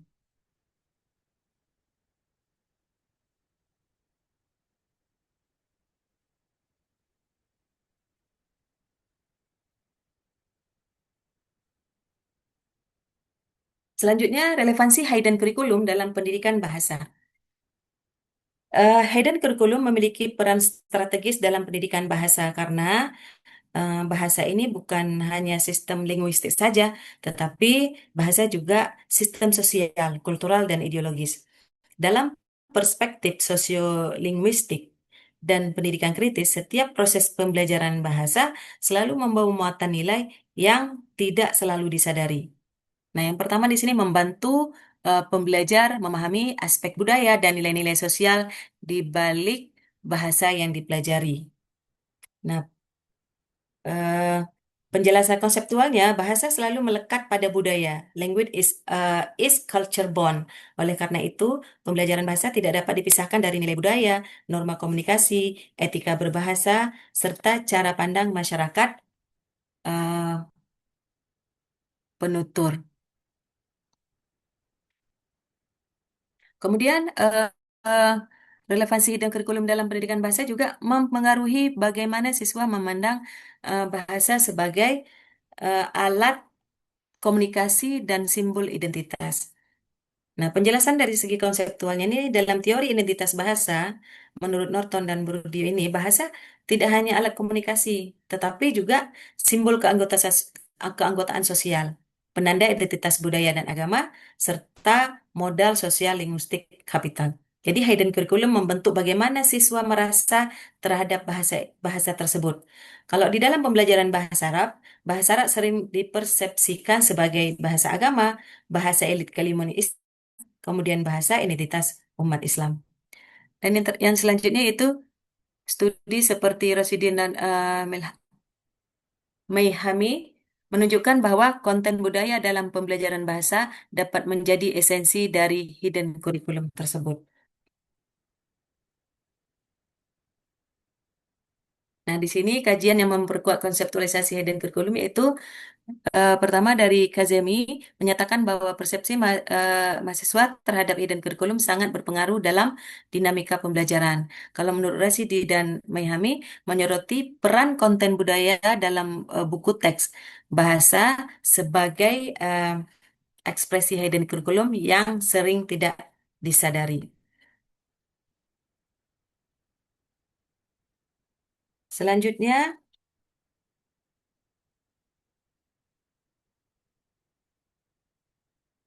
kerangka teoritis.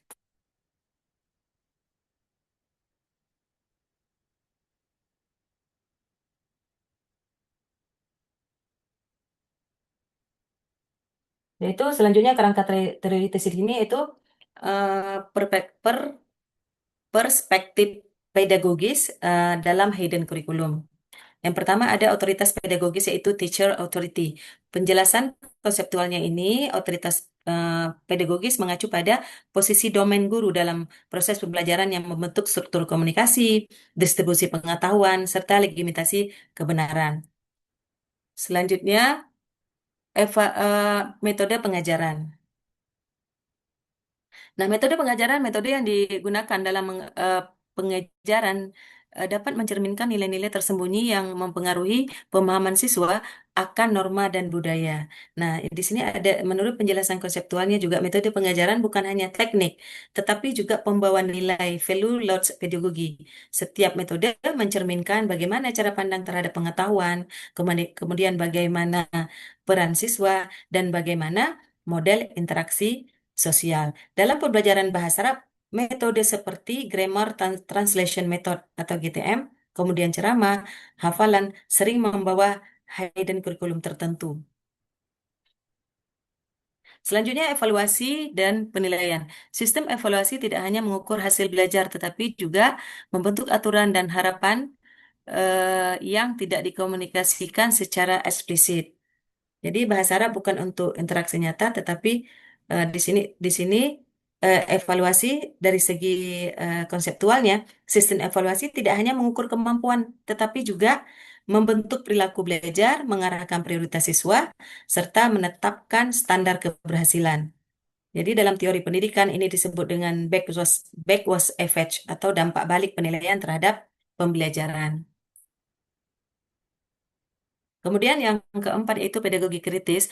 Pedagogi kritis seperti gagasan FAIR meninjau bagaimana pendidikan dapat menjadi alat untuk kesadaran kritis dan pembebasan sosial siswa. Nah, penjelasannya di sini menurut pedagogi kritis FAIR menolak model pendidikan backing system yaitu siswa dianggap sebagai wadah kosong yang diisi oleh guru. Sebaliknya, pendidikan harus dialogis, reflektif, kemudian membebaskan eh, laboratory education. Dalam konteks hidden curriculum, pedagogi kritis bertujuan mengungkap dan mendekonstruksi nilai-nilai tersembunyi yang tidak adil. Perspektif sosiokultural. Nah, pertama bahasa sebagai praktik sosial. Bahasa Arab dalam pembelajaran mencerminkan praktik sosial, di mana interaksi bahasa memperkuat struktur sosial dan budaya. Kemudian kapital budaya sesuai dengan konsep Bourdieu, pembelajaran bahasa Arab tidak hanya melibatkan kompetensi linguistik, tetapi juga memindahkan kapital budaya tertentu kepada siswa. Kemudian ada ideologi dalam kurikulum. Eh, Kurikulum sering menyertakan ideologi terselubung, itu hidden kurikulum tadi, kemudian mempengaruhi persepsi siswa terhadap dunia melalui konten bahasa dan budaya. Yang selanjutnya identitas dan budaya, representasi budaya. Pembelajaran bahasa berkontribusi pada pembentukan identitas siswa, baik sebagai individu religius maupun sebagai partisipan dalam budaya global. Kemudian hidden curriculum dalam pembelajaran bahasa Arab.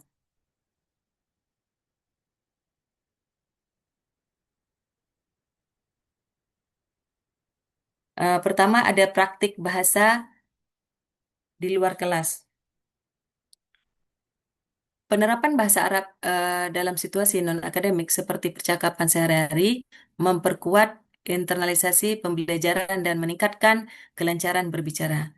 Kemudian ada kebiasaan sehari-hari, integrasi bahasa Arab dalam kegiatan rutin seperti doa, baca kitab, atau diskusi informal memberikan siswa lingkungan otentik untuk berpraktik.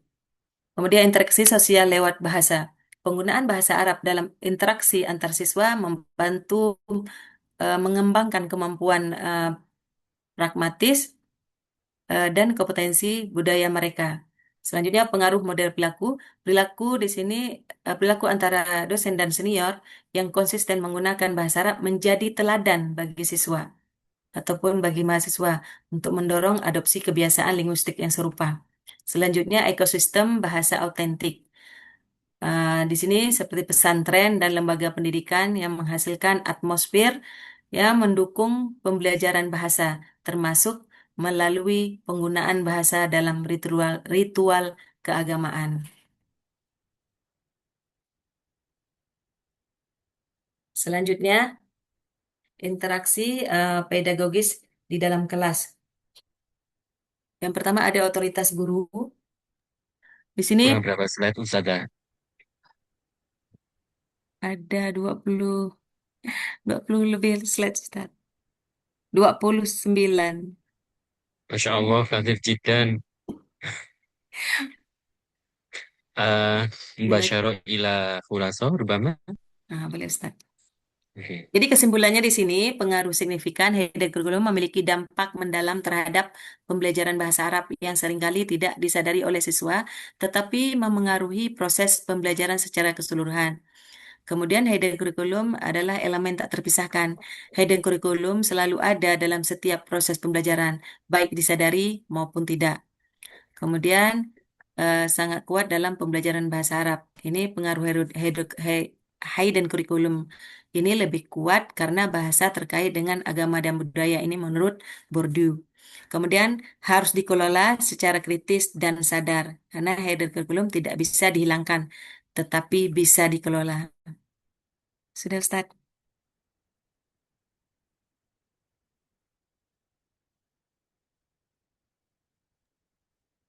Sudah selesai Ustaz? Toyib. Nah, syukran jazilan. Toyib, rubama bagia al-waqt, bagia situ daqaik. Hal hunaka soal, rubama.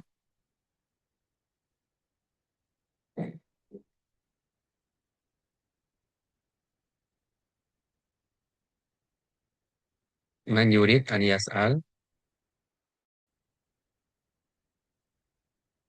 Mungkin mungkin bisa dijelaskan lagi Ustaz Ainun. bagian itu Ustaz ya. Hidden curriculum dampak negatif terhadap apa tadi? Ada dampak negatifnya itu apa Ustaz? Oh, yang tadi. Terus, Ustaz. Nah, tadi ya.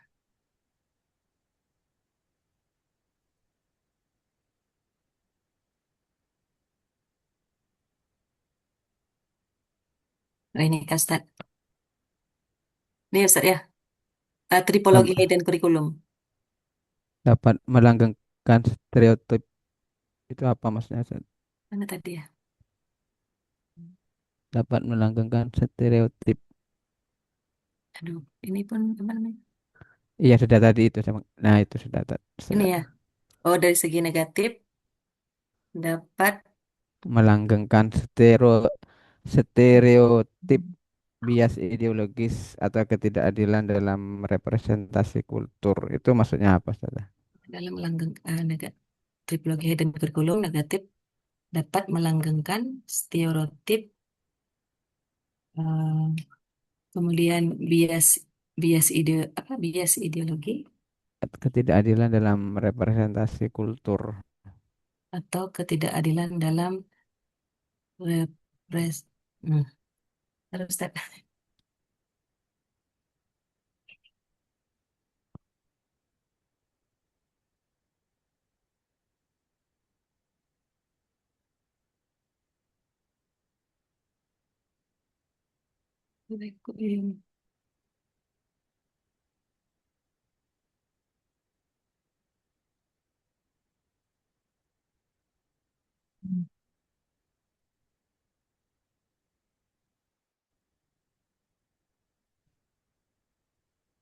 Mungkin maksudnya seperti ini, Ustaz. Hidden kurikulum dapat melanggengkan stereotip, bias budaya, dan ketidakadilan dalam representasi kurikulum ini. Eh, hal-hal yang tidak tertulis dalam kurikulum, sikap guru, kemudian materi yang tersirat itu mungkin eh, bisa membuat pandangannya jadi sempit, kemudian menyisipkan cara pikir tertentu atau ideologi tanpa disadari. Kemudian bisa juga menyebabkan tidak keadilan di sini, tidak semua kelompok diperlakukan atau ditampilkan sama. Oh, Kalau jadi melanggengkan, jadi kalau melanggengkan stereotip di sini, pandangan umum yang disederhanakan dan sering tidak adil. Maksudnya di sini hidden curriculum ini bisa membuat siswa percaya hal seperti misalnya bahasa Arab itu hanya untuk santri, eh, yang pintar bahasa Arab pasti dari pesantren, atau bahasa Arab itu kuno dan apa namanya tidak kayak bahasa Inggris eh, apa namanya tidak modern. Yang seperti itu, hmm, Ustaz. ya keren Ustaz ya. Eh, Evan, Ustaz. Kalau saya eh,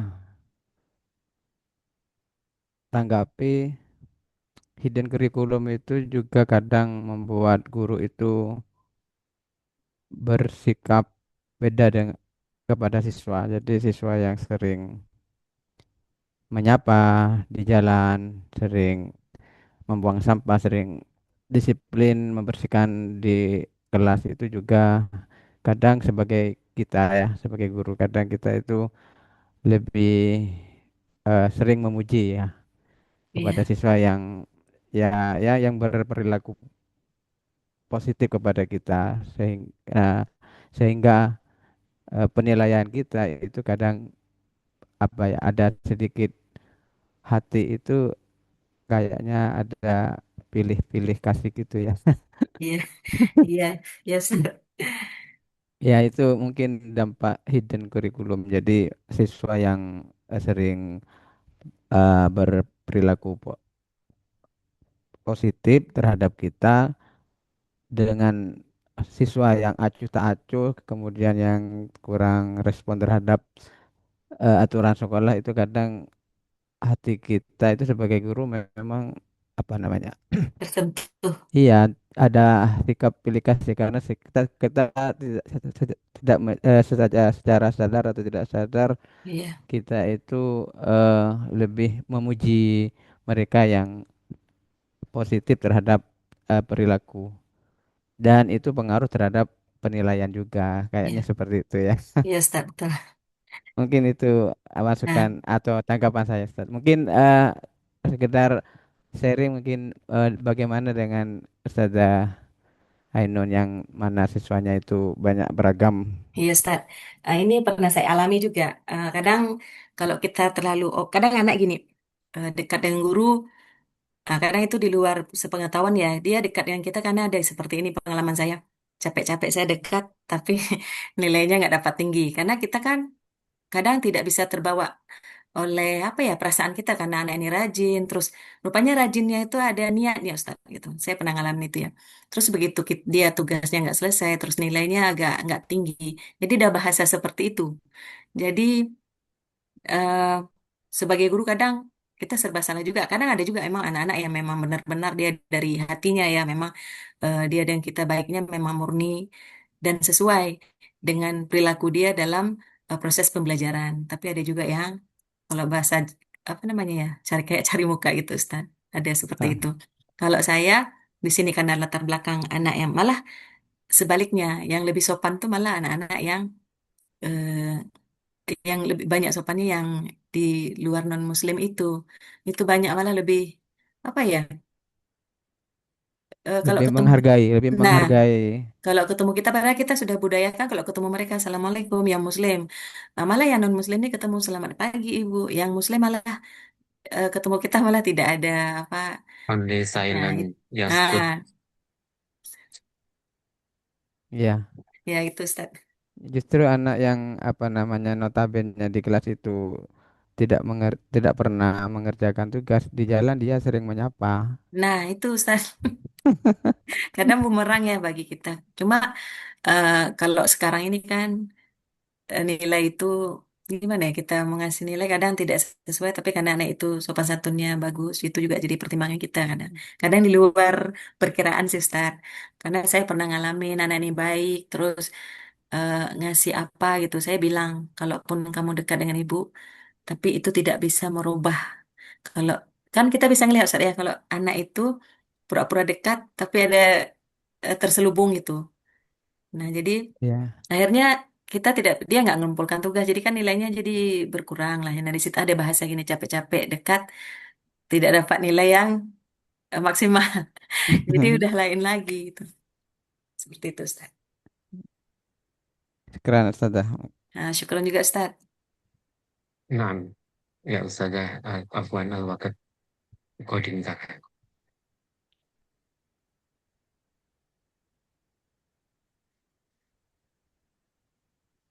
طيب ربما في أوكي. طيب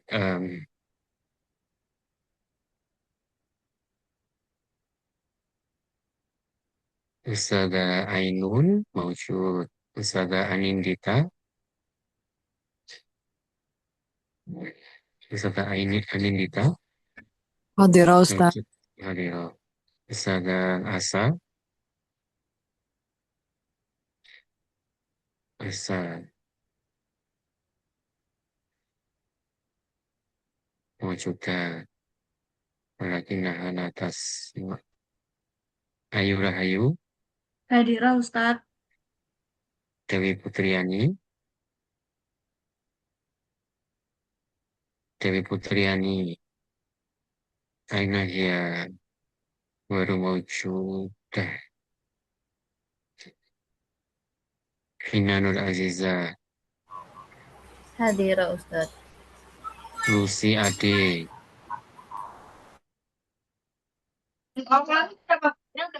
Ya, ada Ustaz.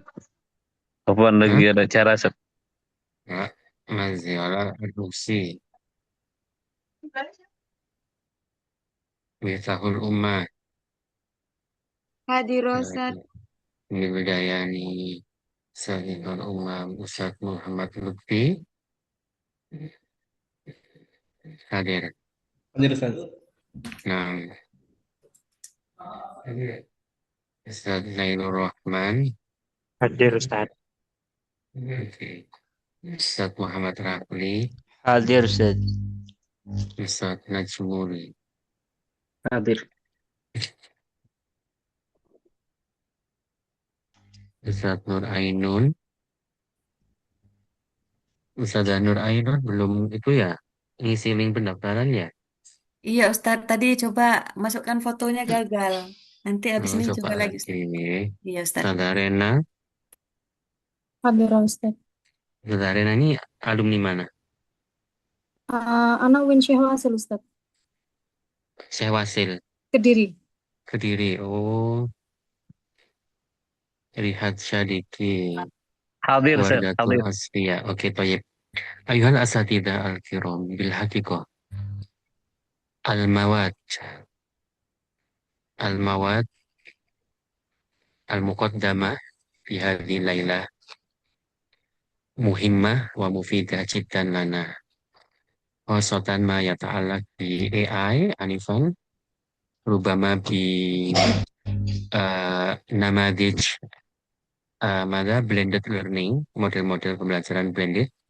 Tadi lengkap sekali ya yang disampaikan oleh Ustazah Rena wa kadzalika allati alqadha Ustazah Nur Ainun ma yata'alaq bil manhaj hidden curriculum itu juga sangat penting semua ya. Semua bagus-bagus. Nah, kadang film madrasah la yujad hunaka manhaj hidden curriculum. Nah, maka teori-teori yang materi-materi yang kita bahas itu sangat penting sekali. Nah, bisa ditindaklanjuti saat menulis artikel. Contoh misalnya Ustazah Nur Ainun membuat artikel judulnya Desain Mini Kurikulum kurikulum. Kenapa saya selalu memberi contoh mini? Maksudnya supaya asatidz tidak keberatan. Gitu. Misalnya pengembangan yang mini-mini aja, desain mini apa hidden kurikulum apa pembelajaran bahasa Arab di MI kelas 1 semester 1 bisa. Nah, atau analisis. Nah, analisis juga mudah misalnya contoh nggak jauh-jauh analisis pemahaman guru terhadap capaian pembelajaran bahasa Arab. Nah, itu sangat mudah loh. Tapi belum pernah dilakukan kayaknya deh. Pemahaman guru terhadap kurikulum. Nah, kurikulum itu kan isinya banyak. Nah, Ustazah Asatidah ambil satu-satu yang sedikit-sedikit aja. Pemahaman guru terhadap capaian pembelajaran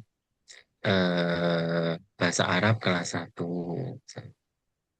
Tapi saya menyarankan yang sesuai asatidah presentasikan supaya tidak mempelajari yang lain. Contoh misalnya Ustazah Rena, analisis guru terhadap analisis apa ya? Analisis kemampuan guru dalam menggunakan model-model pembelajaran blended learning. Bisa. Itu pakai metode survei, dikasih angket gitu. Itu aja gitu. Kalau Ustazah Nur Ainun misalnya mau apa ya analisis kalau Ustazah Nur Ainun pernah nggak melihat hidden curriculum Belum, bentuknya? Belum pernah kan? belum pernah. Nah, sehingga mungkin bisa mendesain tapi yang sederhana. Kalau pernah melihat, nah itu bisa dianalisis. Analisis desain hidden curriculum bahasa Arabnya sekolah mana misalnya, ma'had mana gitu. Contoh misalnya Ustadz siapa? Mutawali. Analisis kurikulum apa di pesantren Al-Irsyad itu juga bisa. Dulu contoh Ustadz Misbahul Umam dulu bahasa apa? Eh, Ustadz Misbahul Umam bahasa apa ya dulu saat yang presentasi? yang presentasi kemarin Iya, tentang dampak teknologi terhadap terhadap kemampuan berbahasa. Nah, itu bisa juga. Misalnya gini, bisa loh itu analisis juga. Analisis dampak kemampuan siswa, keterampilan teknologi siswa terhadap apa namanya keterampilan menulis, analisis kemampuan siswa dalam penggunaan AI terhadap apa namanya eh maharoh qiraah dan seterusnya itu bisa analisis dampak-dampak. Nah, jadi artikel ini buat yang mudah-mudah aja gitu ya, yang sederhana. Kan minimal singkat 4. Nah, sekarang juga bisa pakai AI. Ada ChatGPT, ada Gemini AI, dan seterusnya. Itu, ya. Itu sih mungkin ini ya materinya itu sangat bagus-bagus ya pada malam hari ini. Namun memang liktisori waktina, walitiktsori mada fursotina, anasafi an-nabhat, anil mawad, al-muqaddamah, bahtan amikon wa taqiqon. Al-muhim, idan nahnu nasami wa nasami sananal maklumat katsiroh wa jadidah. Seperti hari ini kan, kalau kita mau menyimak, kan banyak hal yang baru yang disampaikan oleh pemateri. Seperti tadi ada apa namanya macam-macam model blended learning, AI, kemudian hidden curriculum. Ini saya juga baru tahu loh. Nah, kalau kita mau menyimak itu banyak hal-hal yang baru. Nah, begitu juga di presentasi sebelumnya. Nah, kalau Ustazah Nur Ainun itu dari mana ya? Kalau saya aslinya Ustadz dari Aceh, tapi Mm-mm. terdampar di Kalimantan Barat, Ustadz. Terdampar. Kok di sini banyak yang terdampar ya? Kalau yang tadi Ustaz siapa itu itu juga terdampar juga nggak siapa? Ustadz Rafli, Ustadz. Ustaz Rafli. Iya, beliau kena scam, kasihan Ustadz. Kenapa? Kena scam kalau di Medan tuh memang kalau pendatang itu nggak bisa Ustadz. Kalau diajak tuh memang di sana tuh tingkat kejahatan itu tinggi. Jadi Hmm. yang dialami Ustadz Rafli kemarin tuh di Medan itu udah sering sekali terjadi. Oh, nah aslinya mana? Kenapa Ustadz? Ya, Ustaz Rafli itu aslinya mana? Dari Bogor, Ustaz. Bogor, nah, Bogor. ada orangnya. Oh, terus berarti terjebak di Medan gitu, terus nggak bisa pulang gitu kah? Ya, belum. Masih makanya ngajar dikit-dikit di sini, Ustaz. Oke, S1-nya di mana? Di Gontor, Ustaz, Unida. Oke, oke. طيب أيها الأساتذة الكرام نشكركم شكرا جزيلا على اهتمامكم الخالص وأستعطيكم عفوا لعلكم في صحة وعافية وفي حماسة وفي استقامة Amin ya ثابتة Allah. خاصة لإنهاء هذه الدراسة. Jadi memang membutuhkan apa ya asatidzah semangat, motivasi dan konsistensi dan apa ya istiqomah. Istiqomah sama konsisten itu kan mirip ya. Maka eh, ada ungkapan bahasa Inggris ya, consistency is more important than intensity. Gitu. Jadi konsistensi itu lebih penting daripada intensitas. Gitu. Jadi konsisten walaupun sedikit, tapi lebih bagus daripada tidak konsisten ketika mengerjakan banyak tapi tidak konsisten besoknya udah nggak ngerjakan. Maybe, yeah, maybe only 5 minutes, but we do it consistently, so we can reach the goal. Konsisten 5 menit aja, tapi kita kerjakan terus menerus konsisten, kita akan mencapai tujuan. But if we do something without consistency, for example, one day, for today we read 1 hour, tomorrow 1 hour, After tomorrow, 5 minutes. Analisis After tomorrow, capaian we pembelajaran do not read. pada Ya. suatu eksamen. Nah, ya sama saja gitu. Tapi kalau konsisten, every day 5 minutes, we will get much more than reading without consistency. Oke. Syukron, ini kok saya kok pakai bahasa Inggris dan tadi. Syukron jazila. Nah, ini tapi bahasa Inggris saya juga semburadul jika karuannya. Syukron jazila, asatidza, afwan, ilaliko, insyaallah fil usbu'il ati. Wassalamualaikum. Masih ada kelompok yang presentasi nggak ya minggu depan ya?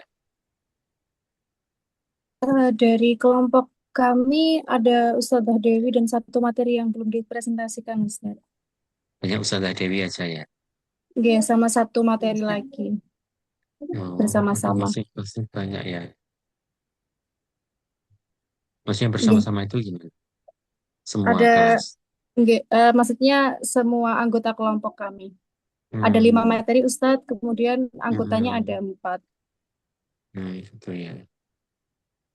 Terus kalau kalian perkuliahan luring itu kapan ya? Mei ya? Oke Ustadz, tanggal 4 Mei. Oke. Wajib ada ini syukron wal aku minkum ilaliko insyaallah fil isbu'il qadim. Wassalamualaikum warahmatullahi wabarakatuh. Waalaikumsalam warahmatullahi wabarakatuh. wabarakatuh. wabarakatuh.